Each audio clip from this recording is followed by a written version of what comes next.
Estamos estudiando las epístolas del apóstol Juan. En esta serie expositiva tenemos un lema que es Jesucristo, la vida, la luz y la verdad. Hoy nos encontramos en nuestro sermón 23 de esta serie, que tiene como título ¿Cómo no vivimos? Vamos a estar estudiando Primera de Juan capítulo 3, versículos 4 al 6. Dice la palabra del Señor. Todo aquel que comete pecado infringe también la ley, pues el pecado es infracción de la ley. Y sabéis que Él apareció para quitar nuestros pecados, y no hay pecado en Él. Todo aquel que permanece en Él no peca. Todo aquel que peca no le ha visto ni le ha conocido. Vamos a continuar con este estudio de nuestra epístola. Y quisiera empezar contándoles de un hombre llamado Gustave Doré. De pronto lo hemos escuchado, hemos visto algunos de sus trabajos. Él fue uno de los artistas, de los pintores franceses más destacados de su tiempo. Fue un hombre al que Dios le dio un talento. Desde los 5 años ya empezó a dibujar. Y que es conocido por los dibujos que él hizo para las diferentes ediciones de Don Quijote. Todos los que de pronto han tenido que ver con la novela, la han leído, pues han visto algunos dibujos muy interesantes de Don Quijote. Él es el autor de estos dibujos. Este hombre un día se presentó ante un alcalde de Francia y le pidió un favor, pero en ese tiempo en el que él vivió, pues el documento de identidad de las personas no era tan común. Y el alcalde había visto la obra del pintor, pero no conocía al pintor. Entonces el alcalde le dijo, bueno, yo le voy a hacer el favor, pero ¿cómo sé que usted es el que dice ser? ¿No? ¿Cómo sé que usted es Gustave Doré? Y el hombre lo que hizo fue sacar un papel y cogió lo que estaba viendo por la ventana y lo dibujó en ese papel y se lo presentó al alcalde. Obviamente al alcalde no le quedaron dudas de que este era el pintor, porque conocía su obra, conocía los dibujos de él y se dio cuenta que obviamente este era el pintor. ¿Y por qué empezamos con esta pequeña historia? Porque hoy vamos a hablar acerca precisamente de la relación que hay entre la obra y la persona, ¿no? Hemos estado estudiando este tema que el apóstol Juan nos ha estado tratando en el capítulo 3 y tiene que ver mucho con la relación que hay entre el cristiano, la persona y su obra. Y es hoy precisamente de lo que vamos a hablar. En estos versículos que acabamos de leer, Juan nos va a continuar hablando de la relación del creyente y lo que él hace. Y continuamos en nuestro estudio de esta primera epístola, en la que hemos visto que el apóstol Juan le escribe a la iglesia que está afrontando una situación de falsos maestros. Y a través de la carta él lo que ha estado haciendo es dando discernimiento a la iglesia, enseñándoles a hacer diferencia entre el que es verdaderamente creyente y el que no lo es, entre un verdadero maestro bíblico y un falso maestro, y les está aportando a su crecimiento como cristianos para que aprendan a discernir. En los versículos que hemos estado estudiando en el capítulo 3, pues hemos visto que Juan está tratando de enseñar a la iglesia algunas realidades de la verdadera iglesia de Cristo, ¿no? Está enseñándoles 10 realidades de la verdadera iglesia de Cristo. Hemos estado avanzando por cada una de ellas. En el versículo anterior, Juan estaba enseñando cómo vive un creyente verdadero. Y ahora en estos versículos que vamos a estudiar hoy, el apóstol nos muestra cómo vive la contraparte, ¿no? Cómo vive aquel que no es hijo de Dios. Cómo vive aquel que es impío. Y obviamente esto con el propósito de completar la comparación que él está haciendo. Recordemos que él siempre está haciendo constantemente en la carta una comparación entre el creyente y el no creyente. Hace 8 días veíamos acerca del creyente, hoy vamos a hablar acerca del no creyente, del que profesa un cristianismo pero que no es real, del falso, y es de lo que nos va a hablar hoy el apóstol Juan a través de esta enseñanza.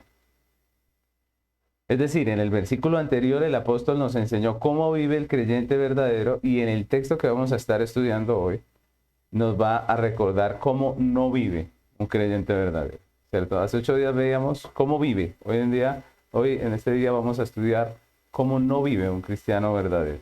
Y vamos entonces a ver esas características. Hay 3 características aquí específicas en lo que el apóstol nos escribe en estos versículos. Entonces, a la pregunta, ¿cómo no debe vivir o cómo no vive la persona que verdaderamente hace parte de la iglesia? El apóstol nos enseña tres cosas sencillas. La primera de ellas, el cristiano verdadero no vive como un infractor de la ley. No vive como un infractor de la ley. Entonces Juan dice, en el versículo 4, dice, todo aquel que comete pecado infringe también la ley, pues el pecado es infracción de la ley. Entonces el apóstol comienza hablándonos de los que cometen pecado, ¿no? Y esa palabra cometer es interesante porque en el griego original alude no a un hecho eventual, no a que de repente alguien pecó, sino nos habla de una práctica habitual.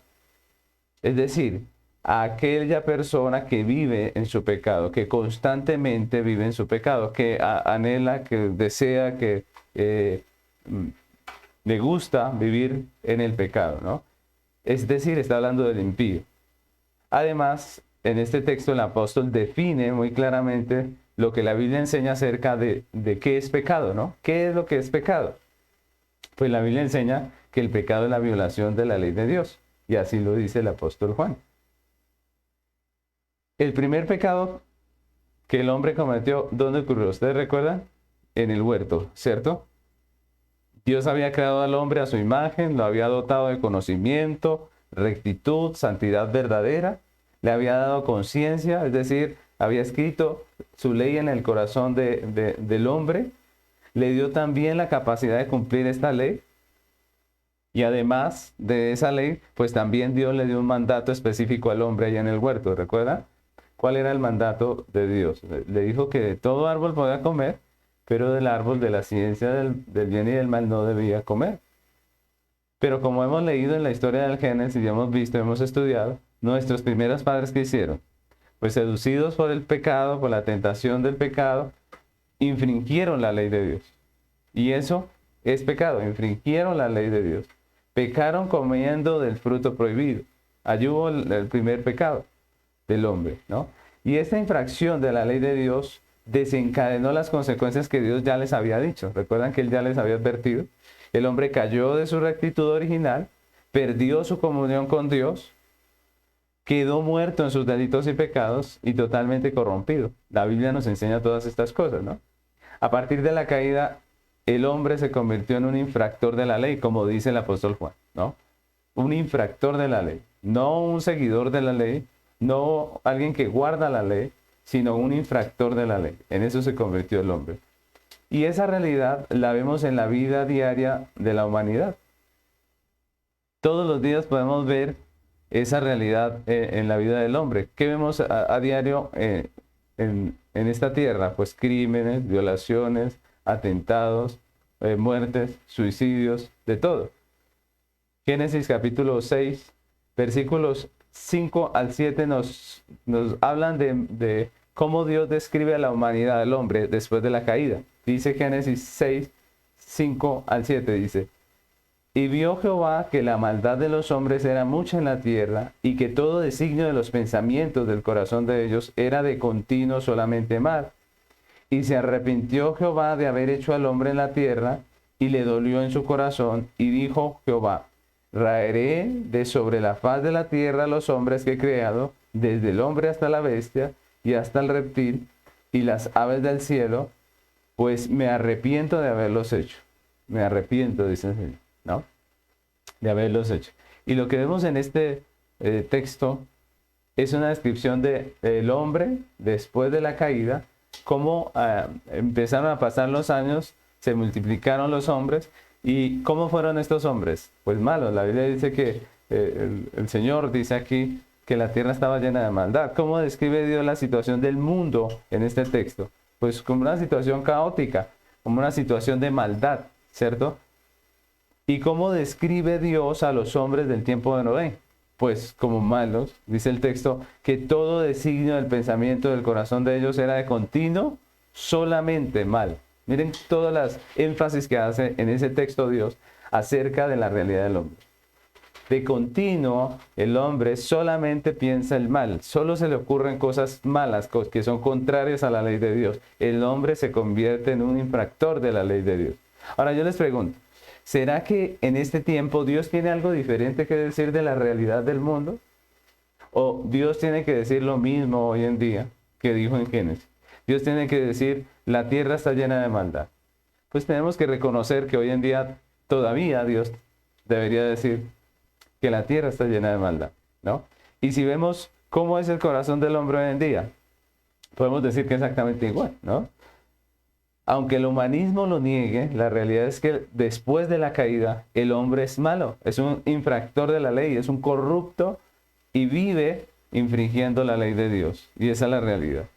Y es a eso a lo que se refiere Juan en el versículo 4 de nuestro estudio, cuando habla acerca del que infringe la ley, de los infractores de la ley. El hombre es un infractor de la ley. Esa es la realidad de todos los hombres después de la caída, y a menos que Cristo los salve, pues seguirá siendo su realidad. Pasarán los años y seguirá siendo igual. Pero si nosotros vemos cuando Cristo salva a un hombre, cuando Cristo le da vida eterna a un hombre, le resucita, le pasa de muerte a vida.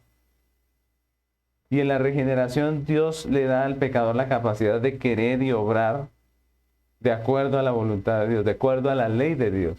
Entonces allí vemos una esperanza. Allí vemos a Dios dándole vida al hombre. Y eso es parte de la gracia de Dios, porque ¿a quién le debe Dios su salvación? A ninguno. ¿Qué merecíamos todos los hombres? Pues condenación. Pero en la regeneración, por la gracia de Dios, Dios le da al hombre vida. Y pasa de ser un hombre muerto en sus delitos y pecados a ser un hombre resucitado con Cristo, que está en proceso de santificación, como vimos en estudios anteriores, y que vive para la gloria de Dios. Miren la diferencia. La diferencia entre una persona que está muerta en sus delitos y pecados, que está sin Cristo, que vive para su pecado, y la diferencia de un hombre que vive para Dios, que ha sido resucitado y que busca glorificar a Dios. Como ya antes hemos visto ese proceso de santificación, el creyente obviamente no es perfecto en esta tierra, el creyente tiene aún una condición pecaminosa, pero su realidad práctica no es la de un infractor de la ley, ¿no? Ya no es la de un infractor de la ley, que vive satisfecho en sus pecados, que vive haciendo lo malo y tranquilo en medio de su maldad, no, sino que la realidad del que ha sido salvo, del que ha sido regenerado por Dios, es la de un hombre resucitado con Cristo que ama la ley de Dios. Miren, este no está infringiendo la ley con deseo, con anhelo, con ganas de ofender a Dios y de rebelarse, sino que este es un hombre que está resucitado con Cristo, que ama la ley de Dios, que la anhela, que la lee, que la estudia, que la busca y que busca vivir para la gloria de Dios y que lucha contra su pecado, lucha contra esos deseos pecaminosos que hay en su corazón. El creyente verdadero no está en contra de la ley, sino a favor de la ley. Se deleita en ella y anhela vivir en ella. Y es lo que la Biblia nos enseña. Miren la diferencia. Juan nos está enseñando a discernir. Un creyente verdadero anhela vivir para la gloria de Dios. Miren lo que dice la palabra de Dios en el Salmo 119, 33. Vamos a leerlo hasta el 38. Dice: enséñame, oh Jehová, el camino de tus estatutos, y lo guardaré hasta el fin. Miren lo que dice un creyente. Enséñame el camino de tus estatutos y lo guardaré hasta el fin. Dame entendimiento y guardaré tu ley. Y la cumpliré de todo corazón. Guíame por la senda de tus mandamientos, porque en ella tengo mi voluntad. Inclina mi corazón a tus testimonios y no a la avaricia. Aparta mis ojos que no vean la vanidad. Avívame en tu camino. Confirma tu palabra a tu siervo que te teme. Miren cómo es la realidad de un cristiano. Un cristiano no está en contra de la ley, está a favor, ama la ley, anhela poderla guardar, vivir para Dios, ¿cierto? Anhela vivir en Dios. Lo que nos está recordando el apóstol Juan es que el hombre sin Cristo es un infractor de la ley con la totalidad de su vida, pero que el creyente, el que ha sido regenerado, el que realmente hace parte de la iglesia, es un amante de la ley de Dios.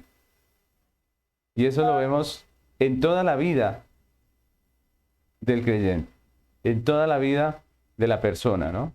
Si nosotros vemos, por ejemplo, las metas de una persona que no tiene a Cristo, pues están enfocadas en el pecado, en tener todo lo que su avaricia desea, en su avaricia desea tener, en ser famoso, conocido, importante, ¿cierto? En esos sentimientos de orgullo y esos deseos de fama, de ser importante. Las metas de una persona sin Cristo hacen también están inclinadas a satisfacer todos sus deseos pecaminosos, porque el tesoro del impío, ¿dónde está? En esta tierra. El tesoro del impío está en esta tierra. Caso distinto es del creyente, que la meta de la vida del creyente es glorificar a Dios. La meta de la vida del creyente es glorificar a Dios. No es él mismo, no es su egoísmo, no es su avaricia, no es su codicia. La meta del creyente es glorificar a Dios. Ahora, no es que al creyente no le guste lo terrenal. También le gusta, obviamente. Pero el fin que persigue el cristiano es eterno. Y por ello, si es necesario, sacrifica lo que sea, porque su tesoro está en el cielo, como dice la Biblia, ¿cierto? Como dice el texto, los evangelios. Entonces las metas de una persona sin Cristo son terrenales, son pecaminosas, son efímeras, pero las metas de un creyente son eternas. Lo mismo podemos decir de las motivaciones. La motivación de un no creyente es el mismo. Es su pecado, su avaricia, su vanagloria, su placer. La motivación del creyente es Dios, es su evangelio, es el deseo de glorificar a Dios con su vida, con su tiempo, con su economía, con todo lo que tiene, con su familia. Las prioridades, podemos decir lo mismo, el tema de las prioridades. Los deseos, las prioridades de un padre impío para con sus hijos, por ejemplo, no pasan de ser que tenga una buena carrera, que entre a trabajar a una buena empresa, ¿cierto? Que tenga un buen salario, todas estas cosas. Que tenga lo que yo nunca tuve, dicen por ahí, ¿cierto? Pero el padre cristiano, su mayor anhelo, lo que más desea para su hijo, es que Dios le salve, que él sea un verdadero creyente, que su hijo conozca de Dios, que aprenda a ser un hombre sabio en Cristo, que aprenda a temer a Dios, porque sabe que la vida de su hijo depende de eso.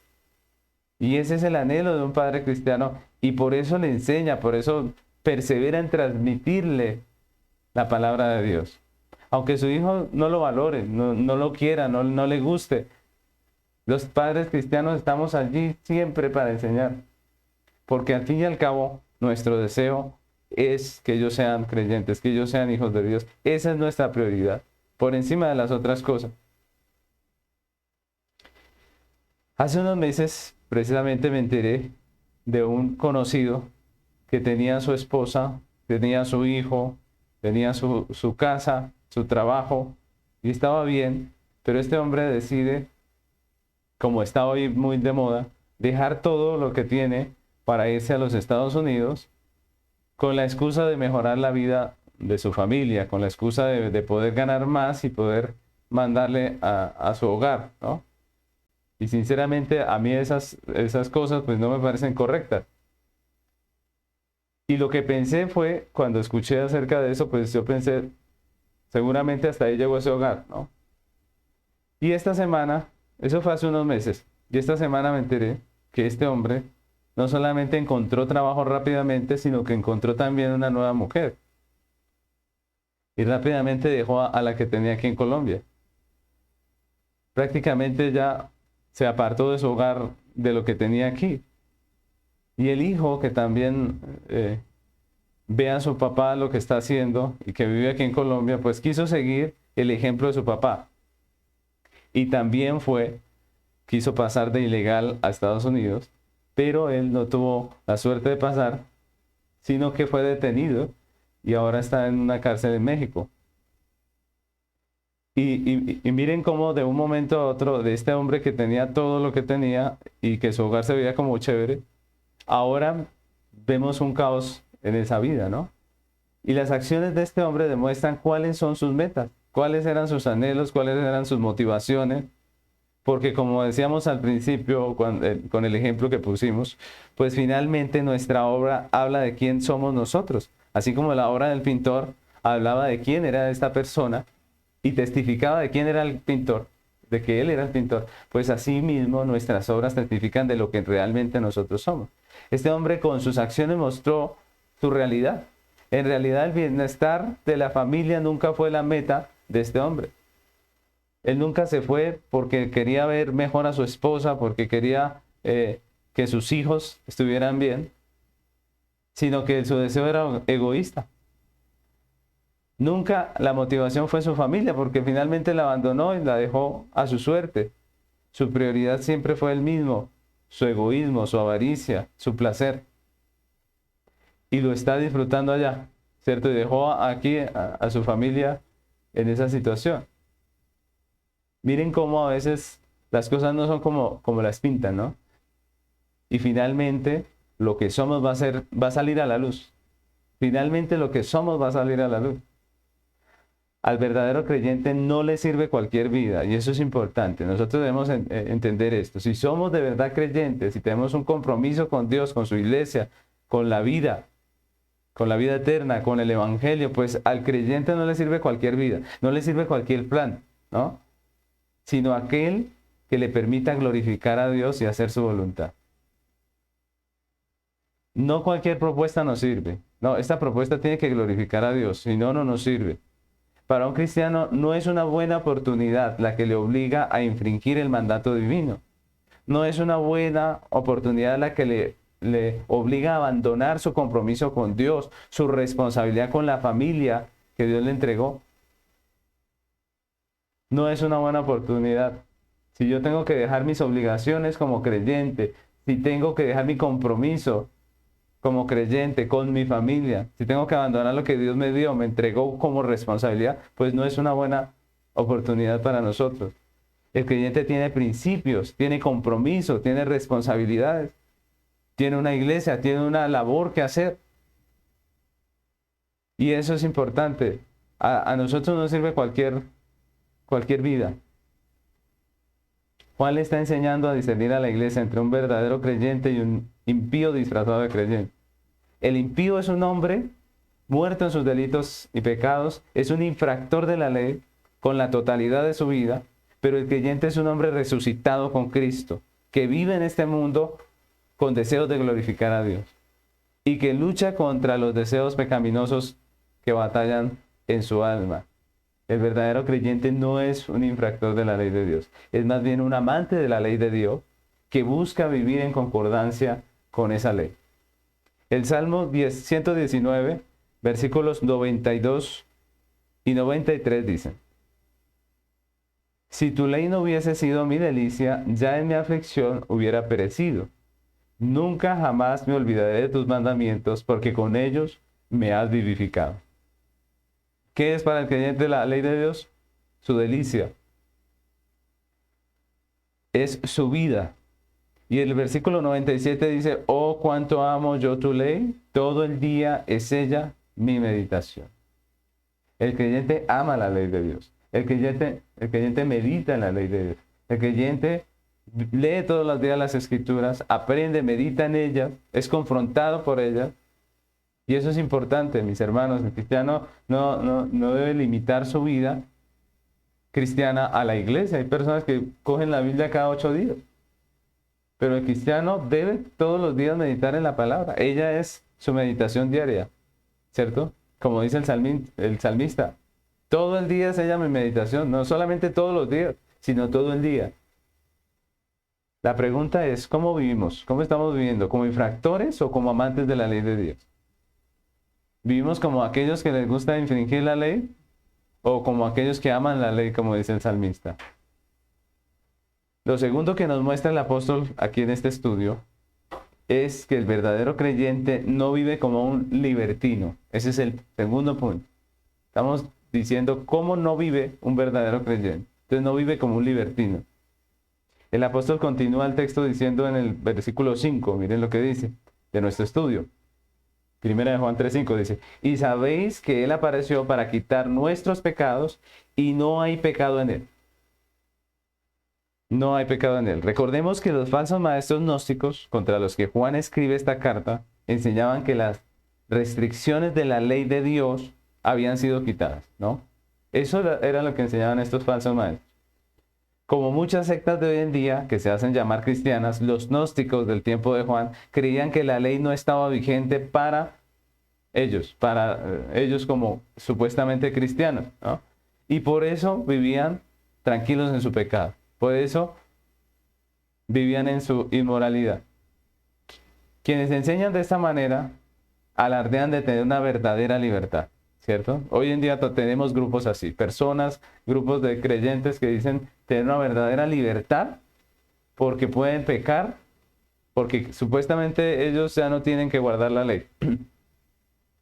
Ellos alardean de tener verdadera gracia, de estar viviendo verdaderamente en gracia, porque pueden hacer lo que se les antoja. Pero eso es totalmente equivocado. Si hemos leído la Biblia realmente, si hemos estudiado las Escrituras, pues tenemos que decir que eso es totalmente equivocado. Como Juan lo está explicando ahí en el texto, Cristo no vino para quitar la ley, sino para cumplirla. Cristo no vino para quitar la ley, sino para quitar nuestro pecado. Para cumplirla y para quitar nuestro pecado. ¿Por qué para cumplirla? Porque dice que en Él no hay pecado. Él vino a cumplir la ley. Y eso fue lo que hizo aquí en la tierra. Él no cometió pecado, Él guardó, cumplió la ley. Pero también dice que vino para quitar nuestro pecado. Y eso es interesante, ¿no? Porque los gnósticos y estos grupos que están en contra de la ley, pues prácticamente dicen que Cristo vino a quitar la ley. Pero Juan, ¿qué dice? Juan dice que Cristo vino a quitar el pecado. La verdadera libertad cristiana no consiste en haber sido libertados de la ley, sino en haber sido libertados del pecado. Algunos cristianos creen que ya no estamos en la ley, que ya no tenemos ley y que podemos vivir como se nos antoja. Pues Juan dice que no, que eso es falso, que ley tenemos, que lo que Cristo ha venido a quitar es el pecado. Y Romanos capítulo 6, versículo 15, y vamos a leerlo hasta el 22, el apóstol Pablo aclara esta situación precisamente. Miren lo que dice Romanos 6:15. Dice, ¿qué pues? ¿Pecaremos porque no estamos bajo la ley, sino bajo la gracia? ¿Y cuál es la respuesta? En ninguna manera. Y miren, porque lo que Pablo está haciendo aquí es aclarando la situación. Ahora estamos en la gracia en el sentido de que Cristo vino con su gracia a cumplir esa obra del Padre que le había encomendado. Y nos ha dado vida eterna a través de su muerte. Y la pregunta es, ¿entonces pecamos porque Cristo vino a salvarnos por gracia? ¿Cuál es la respuesta de Pablo? Pablo que dijo, sí, como dicen los gnósticos, estamos libres de la ley. No, él dice en ninguna manera. Y sigue diciendo en el 16, ¿no sabéis que si os sometéis a alguien como esclavos para obedecer, sois esclavos de aquel a quien obedecéis? Sea el pecado para muerte o sea a la obediencia para justicia. Miren cómo reconocemos la esclavitud de una persona. El impío está esclavo del pecado. Y como dice Juan, peca habitualmente, peca continuamente. La práctica de su vida es el pecado, ¿cierto? Pero el que es un hijo de Dios, es un siervo de Dios, pues él vive cada día obedeciendo al Señor para justicia, dice allí el 16. El 17 dice, pero gracias a Dios que aunque erais esclavos del pecado, tiempo pasado, habéis sido habéis obedecido de corazón aquella forma de doctrina a la cual fuisteis entregados, y libertados del pecado vinisteis a ser siervos de la justicia. Hablo como humano por vuestra humana debilidad, que así como para iniquidad presentasteis vuestros miembros para servir a la inmundicia y a la iniquidad, así ahora para santificación presentad vuestros miembros para servir a la justicia. Es la vida del cristiano. Porque cuando erais esclavos del pecado erais libres acerca de la justicia, pero ¿qué fruto teníais de aquellas cosas en las cuales ahora os avergonzáis? Porque el fin de ellas es la muerte. El fin del pecado es la muerte. Dice más, ahora habéis sido libertados del pecado y hechos siervos de Dios, tened por vuestro fruto la santificación y como fin la vida eterna. Claramente, Pablo está haciendo la diferencia entre la vida sin Cristo, la vida en Cristo. La vida sin Cristo es una vida de pecado. El fin de esa vida es la muerte, dice Pablo. Pero la vida del creyente es santificación. Y el fin de esa vida de santificación es vida eterna. Claramente lo está diciendo el apóstol. La libertad cristiana no enseña que los hombres pueden pecar libremente. La libertad cristiana no enseña que somos libres para pecar, sino que somos libres del pecado. Miren la diferencia. La libertad cristiana no dice que somos libres para pecar, sino que somos libres del pecado. La libertad no es la ausencia de la ley. Ojo, no es la ausencia de la ley. La libertad cristiana es poder de Dios para vivir en la ley. Poder de Dios para vivir en la ley de Dios. La gracia verdadera no sacrifica la ley y la justicia, sino que la satisface en Cristo y la cumple. Y nos da poder para vivir en conformidad a ella. Esa es la verdadera gracia de Dios. Crecer en gracia de Dios entonces es crecer en obediencia a Dios. En obediencia a su ley. Porque es por gracia que podemos hacerlo. Cuando Juan en el versículo 4 habla de infringir la ley, esa frase que él usa allí alude no solamente a una transgresión, sino a la actitud constante de rebelión, a vivir como si no hubiera ley. A vivir como si no hubiera ley. Así vive el impío, como si no hubiera ley. Y pretender vivir una vida sin ley no se llama libertad, se llama libertinaje. Pretender vivir una vida sin ley no se llama libertad, se llama libertinaje.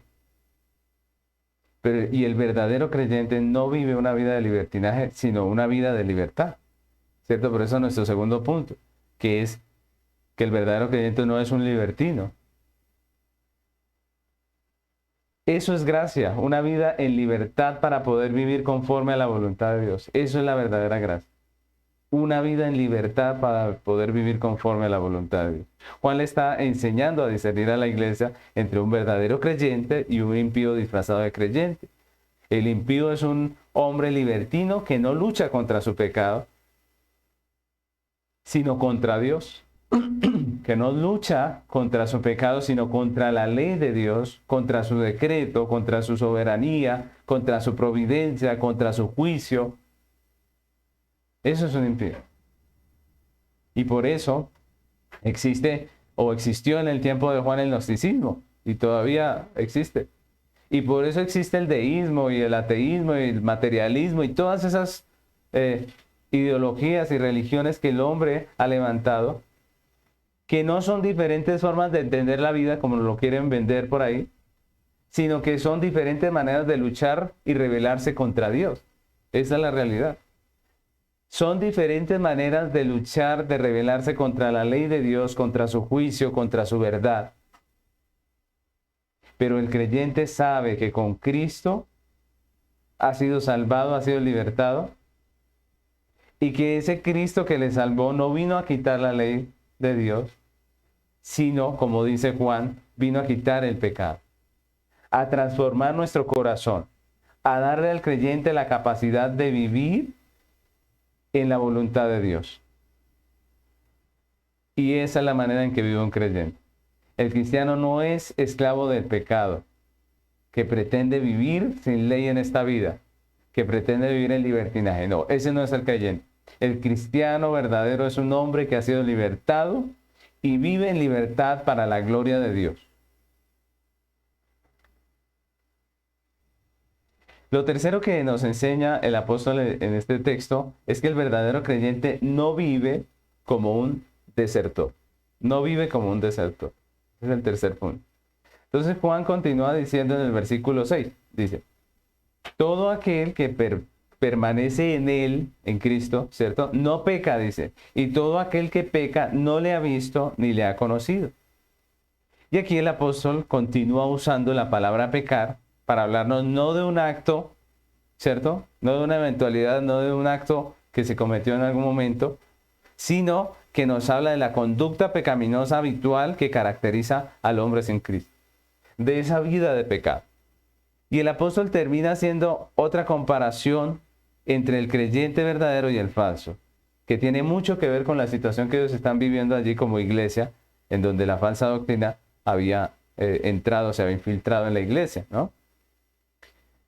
Por un lado, según lo que nos enseña el apóstol, el verdadero creyente, aunque se ve tentado e incluso puede llegar a ser afectado por el pecado y por la falsa doctrina, él no se aparta definitivamente de Cristo, sino que permanece.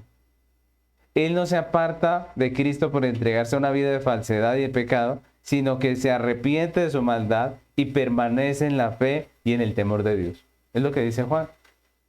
El creyente verdadero permanece. Eso es lo que dice este texto.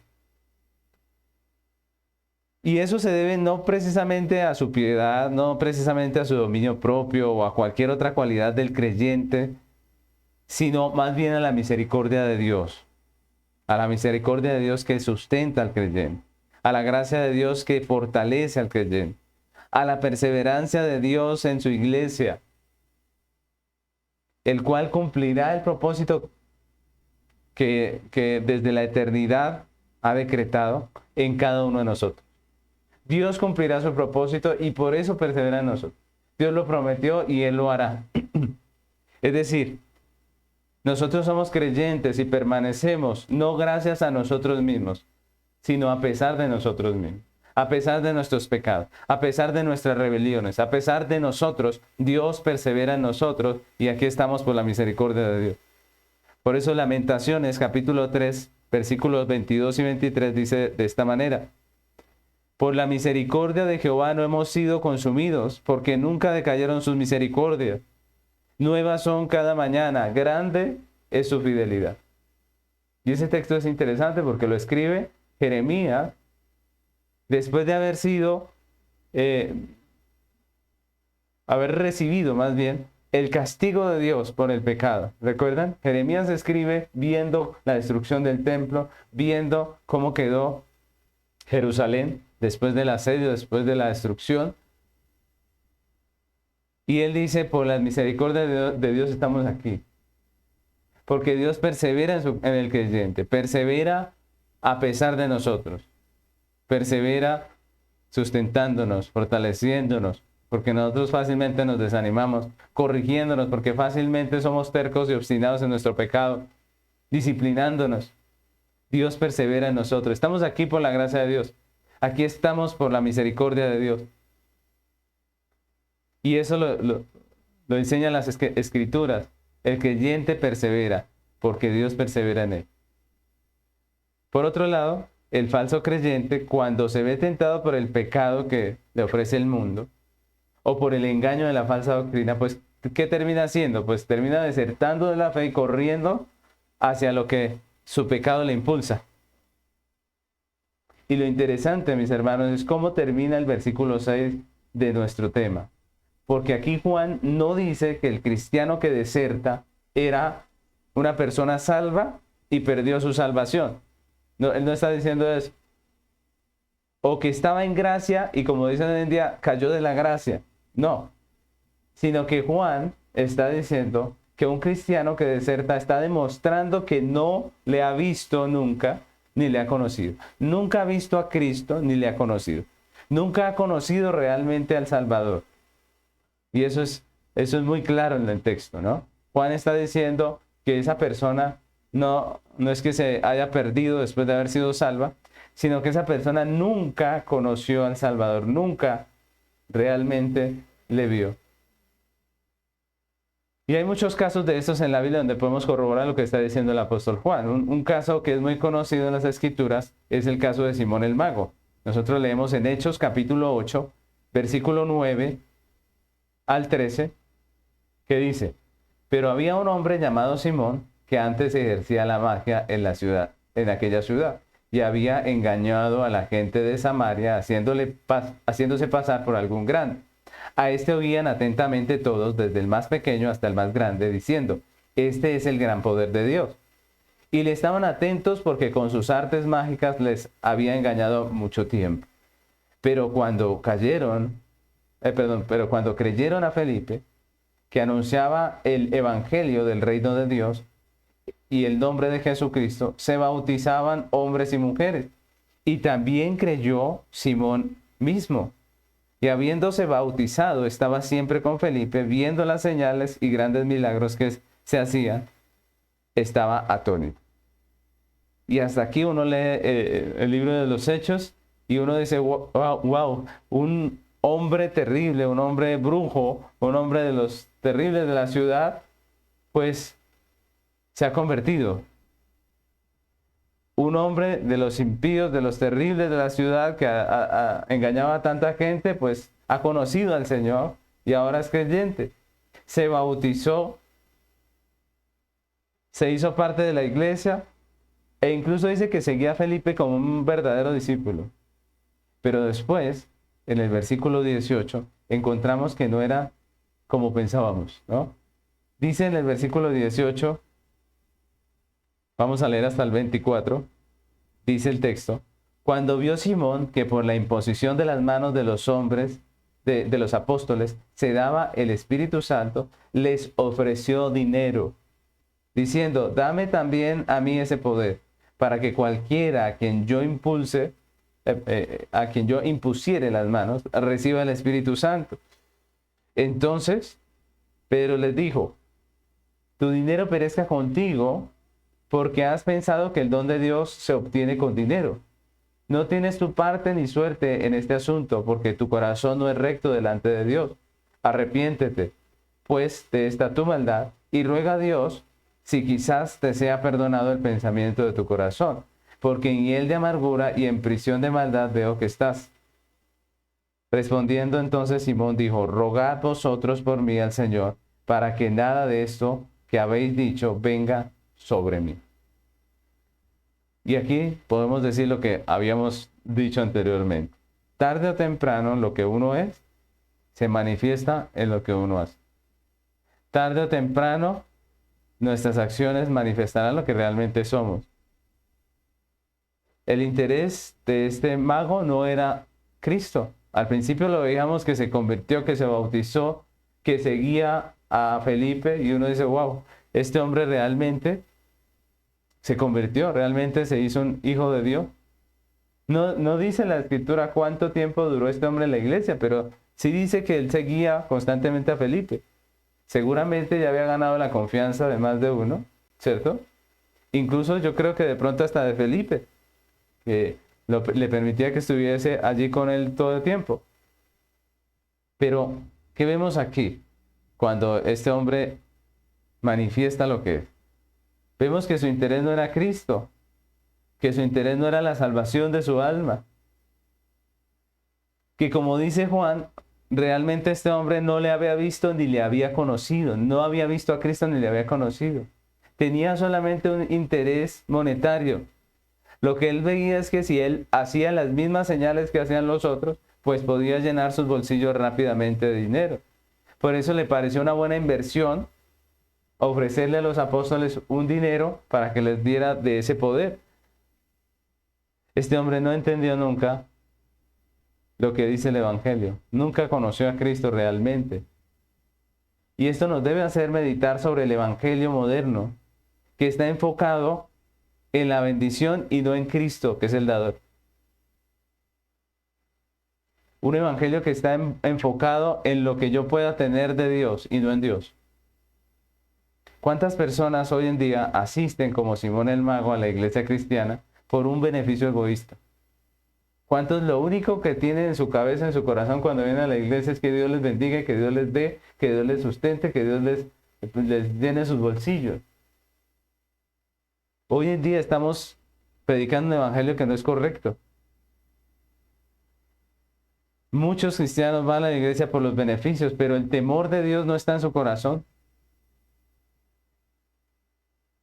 Pero la fe verdadera no está en su corazón.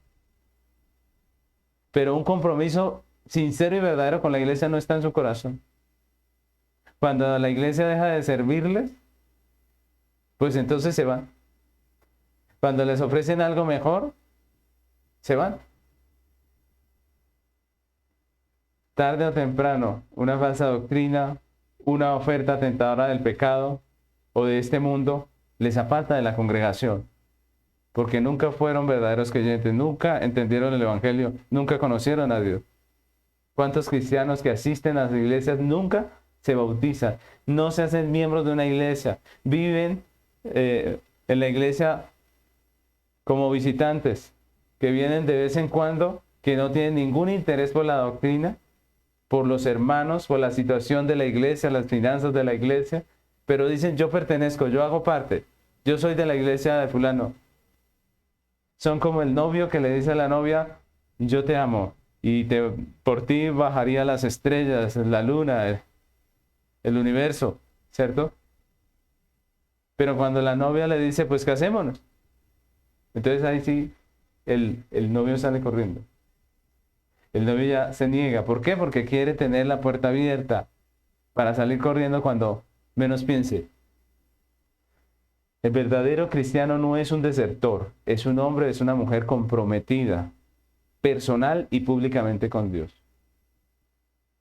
Eso es el verdadero cristiano. El verdadero cristiano es alguien comprometido, personal y públicamente con Dios. No solo personal. Hay gente que dice: no, es que lo importante es lo que yo tengo en mi corazón y punto. No, porque la Biblia nos llama a tener un compromiso no solamente de personal, de corazón, sino público. Hay que hacerlo público, hay que manifestarlo público, y por eso están los sacramentos. El verdadero cristiano no es un desertor. Es un hombre, una mujer comprometidos, personal, públicamente con Dios. Es alguien que se ha juramentado por el bautizo delante de Dios y de la iglesia para vivir conforme a la fe cristiana. Eso es un cristiano. Y cuando usted viene a la iglesia, pues yo, como pastor, pienso que usted lo que está diciendo es que se ha comprometido con Dios. Cuando usted se bautizó, lo que usted expresó fue un compromiso con Dios, con su ley, con su palabra. Usted dijo: yo quiero vivir como Dios manda. Es un compromiso público. Y es por eso que se le puede llamar a cuentas a un cristiano. Es por eso que incluso se le puede disciplinar, y si es necesario, incluso se le puede expulsar de la iglesia. El verdadero creyente tiene un compromiso real, no ficticio, real. Y por eso la aclaración que hizo Jesús a las multitudes que le seguían. Cuando a Jesús lo seguían las multitudes, él no se emocionaba y decía: uy, tengo un montón de gente. No, él se volvía y le recordaba el compromiso. Y en Lucas capítulo 14, versículo 25 al 30, Jesús le recuerda el compromiso a las multitudes. Dice Lucas 14, 25: grandes multitudes iban con él, y volviéndose les dijo: si alguno viene a mí y no aborrece a su padre, madre, mujer e hijos y hermanos y hermanas, y aún también su propia vida, no puede ser mi discípulo. Y el que no lleva su cruz y viene en pos de mí, no puede ser mi discípulo. Porque ¿quién de vosotros, queriendo edificar una torre, no se sienta primero y calcula los gastos a ver si tiene lo que necesita para acabarla? No sea que después que haya puesto el cimiento no pueda acabarla. Todos los que lo vean comiencen a hacer burla de él, diciendo: este hombre comenzó a edificar y no pudo acabar. Muy claro Jesús, ¿no? Él dice: si usted me sigue, tiene que seguirme con toda su vida. Y mire a ver si tiene lo que necesita, y si no, mejor ni se comprometa. El verdadero creyente ha calculado los gastos y sabe que su compromiso con Cristo le costará toda la vida. Toda la vida. El verdadero creyente no vive como un desertor, sino como un hombre o como una mujer comprometido personal y públicamente delante de Dios. Y miren, porque esto es Juan que escribe a una iglesia para enseñarles a discernir entre lo verdadero y lo falso. Y esto nos debe llamar la atención. Nos debe llamar la atención a todos nosotros que profesamos fe cristiana, que decimos pertenecer a una iglesia. Nos debe llamar la atención a nosotros, que públicamente nos hemos juramentado delante de Dios y de la iglesia. Debe llamar la atención de aquellos que tienen un pie adentro y el otro afuera. Ya sea para que pongan sus dos pies adentro o para que los saquen de una vez afuera. Debe llamarnos la atención porque Cristo se volvió a la multitud y no les dijo, tranquilos, todo está bien, síganme, que no hay ningún problema. No, Él les dijo, un momento, párense en el camino y miren si tienen lo que se necesita. Miren si realmente han sido salvos y quieren seguirme con toda su vida, con todo su corazón. Seguir a Cristo es una gracia de Dios. Seguir a Cristo no tiene que ver, como decíamos en uno de estos puntos, no tiene que ver con lo fuerte y capaz que soy yo. Tiene que ver con si Cristo me dio vida eterna. Si Dios me dio vida eterna, yo quiero seguir a Cristo. Y lo que me falta, diré, Señor, ayúdame. Como dijo el hombre que se acercó al Señor y dijo, ayuda mi incredulidad.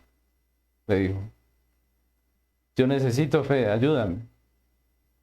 Si somos creyentes, Dios nos da la capacidad de vivir para Él, para su gloria, para vivir en compromiso, para vivir como nos ha dicho. Así que concluimos afirmando, primeramente, que el verdadero creyente no vive como un infractor de la ley de Dios. Más bien, vive como un amante de la ley de Dios que busca vivir en concordancia de ella. Por eso la lee, la estudia, por eso se la enseña a sus hijos. Por eso, como dijo el salmista, todo el día es ella su meditación. También podemos concluir afirmando que el verdadero creyente no es un esclavo del pecado que pretende vivir sin ley, en libertinaje, sino que el cristiano es un hombre que ha sido libre por el poder de Dios, libre del pecado, y vive cada día su vida en la libertad que Cristo le ha dado para la gloria de Dios. El cristiano es aquel que ha sido libre para vivir en la voluntad de Dios, en la ley de Dios. Y finalmente, afirmamos que el creyente verdadero no vive como un desertor, ¿cierto? No vive como aquel que tiene un pie adentro y el otro afuera a ver a qué hora sale corriendo, sino que vive como un hombre, como una mujer comprometido personal y públicamente con Dios. Personalmente, pero también públicamente. Por eso hace parte de una iglesia, por eso se bautiza en una congregación, por eso participa de la cena en una congregación, porque él es parte de una congregación realmente. La pregunta final es, ¿cómo estamos viviendo nosotros? Al principio dijimos que este pintor fue conocido por el alcalde de la ciudad de una ciudad de Francia por su dibujo, por lo que él sabe hacer, por lo que él estaba mostrando a través de su arte. Fue identificado por eso. La pregunta es, ¿a nosotros nos pueden identificar también como creyentes? En esta comparación que está haciendo Juan, que está dando discernimiento a su iglesia en medio de una situación de falsa doctrina y apostasía, en esa comparación que hace Juan, los demás creyentes, las personas de afuera, nos pueden ver a nosotros como verdaderos creyentes o como falsos hipócritas. ¿Cómo nos estamos viendo a través de la vida que estamos viviendo? ¿Qué está manifestando nuestra vida? ¿Cómo estamos viviendo? ¿Como un amante de la ley o como un hombre que es antagónico a la ley de Dios, enemigo de la ley de Dios? ¿Cómo nos estamos portando? ¿Cómo vivimos nosotros como personas? ¿Como personas que viven para la gloria de Dios o que viven para su propia gloria? Como personas que tienen un pie adentro y el otro afuera, o como personas comprometidas? ¿Cómo estamos viviendo nosotros? ¿Como infractores de la ley? ¿Como libertinos, como desertores? ¿O como amantes de la ley? ¿Como hombres y mujeres que sirven a Dios? ¿Como personas comprometidas personal y públicamente con Dios? Yo les invito a que terminemos este tiempo en oración y que Dios nos permita vivir cada día como verdaderos creyentes, como lo que Él nos ha hecho. Porque no es un mérito nuestro, es Dios el que nos ha transformado, el que nos ha dado vida nueva. Oremos. Señor amado, queremos hoy agradecer este tiempo precioso que tú nos has regalado, este tiempo maravilloso de reflexión en tu palabra, Señor. Es maravilloso cuando nos acercamos a la Biblia y con toda claridad tú nos enseñas, nos amonestas, nos animas también, nos confrontas. Gracias, porque necesitábamos tu palabra, porque necesitamos cada día tu palabra. Gracias por la obra que has hecho en Cristo, esa obra preciosa de salvación, y por la manifestación de esa obra en nuestras vidas, que redunda en una vida nueva, una vida que vive para ti, que te glorifica, que te honra. Gracias por tu misericordia. Hoy queremos pedir, Señor, que por esa misma misericordia tuya nos permitas vivir para tu gloria, sirviendo, amando, honrando a nuestro Salvador, viviendo para tu gloria, Señor, haciendo la voluntad tuya. Señor, ayúdanos. Nosotros no queremos vivir en esta tierra como personas que ignoran quién es Dios. No queremos vivir en esta tierra como personas que infringen la ley. No queremos vivir en esta tierra como personas, Señor, que no temen a Dios, sino que son libertinos. Ayúdanos, Señor, a vivir en la libertad de Cristo, honrándote, viviendo para tu gloria, haciendo tu voluntad. Ayúdanos, Señor, que no seamos como los desertores, que no tienen compromiso, que están aquí y allá. Ayúdanos a estar firmes en tu evangelio. Ayúdanos, como dice tu palabra y como nos enseñabas hoy a través del apóstol Juan, ayúdanos a permanecer firmes en la fe, firmes en el llamado que tú nos has hecho a una vida que te glorifique. Te damos muchas gracias, Padre, por tu palabra, por tu gracia, por tu fortaleza. En el nombre de Cristo Jesús. Amén.